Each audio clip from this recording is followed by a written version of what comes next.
Dans l'amour, ce qui m'envoûte, c'est la pluralité subjective. Épisode numéro 2. Même à deux, on est 6. Toi, moi. Le couple. Celui que je pense que tu es, celle que tu crois être moi. Celle que je pense être, celui que tu voudrais être. Plus tous ceux qu'on aurait pu être. Alors forcément, ça fait du monde à cohabiter H24 dans un 32 mètres carrés.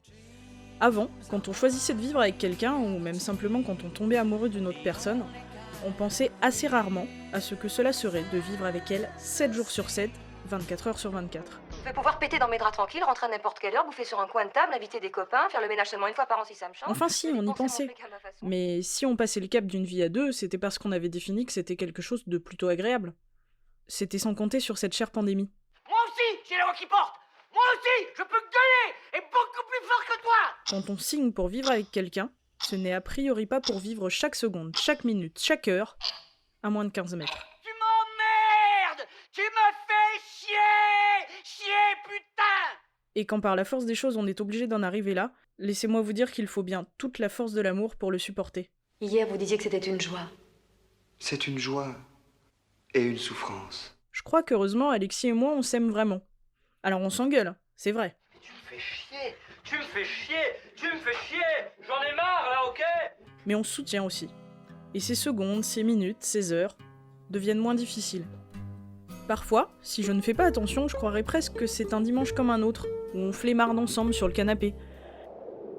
Et puis je me rappelle que ce dimanche dure déjà depuis plus d'un mois, et qu'il n'est pas prêt de s'arrêter.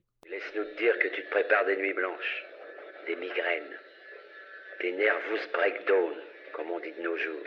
Nerveusement, ce confinement, tout le monde s'accorde à le dire, c'est pas simple. Il y a des moments où le pétage de plomb, on n'arrive pas à l'éviter. Et forcément, quand on vit à deux, c'est difficile de pas être dans la zone de déflagration. C'est pas croyable, on peut rien demander à personne dans cette maison. On peut rien avoir de bien, on peut rien avoir de beau.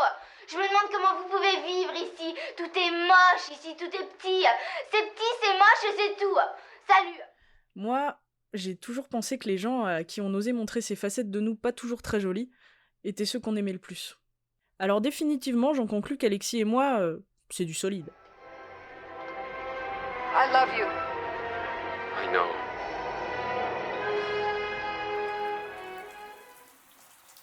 Hier, en prenant ma douche, et oui, c'est une activité que je pratique encore, je me demandais, est-ce qu'après le grand confinement, quand on se mariera, on demandera aux couples s'ils veulent s'aimer et se chérir, pour le meilleur et pour le pire, et ça même en confinement?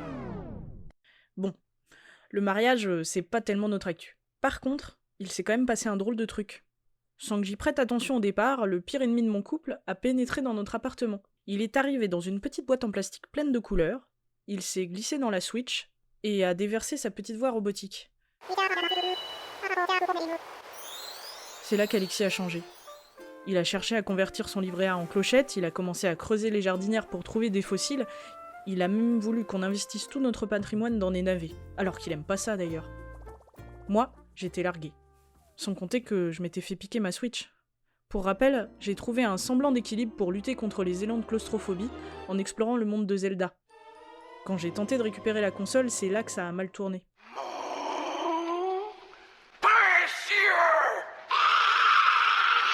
Le pire, c'est qu'il est loin d'être le seul à avoir basculé dans cette folie. Twitter, Facebook, Twitch, nos conversations Messenger entre potes. Partout, quelqu'un pour parler de Animal Crossing. Si on doit faire un top des meilleures théories complotistes sur l'arrivée de ce virus, c'est clairement l'idée d'une stratégie commerciale montée de toutes pièces par Nintendo pour vendre leur nouveau jeu qui arrive en tête. Complot ou pas, mon mec s'est jeté dedans. Et j'avoue que l'image un peu badass que j'avais de lui en a pris un coup. Ça fait longtemps que t'en as plus, toi, Aoki. De quoi? De dignité? Ah mais quel humour!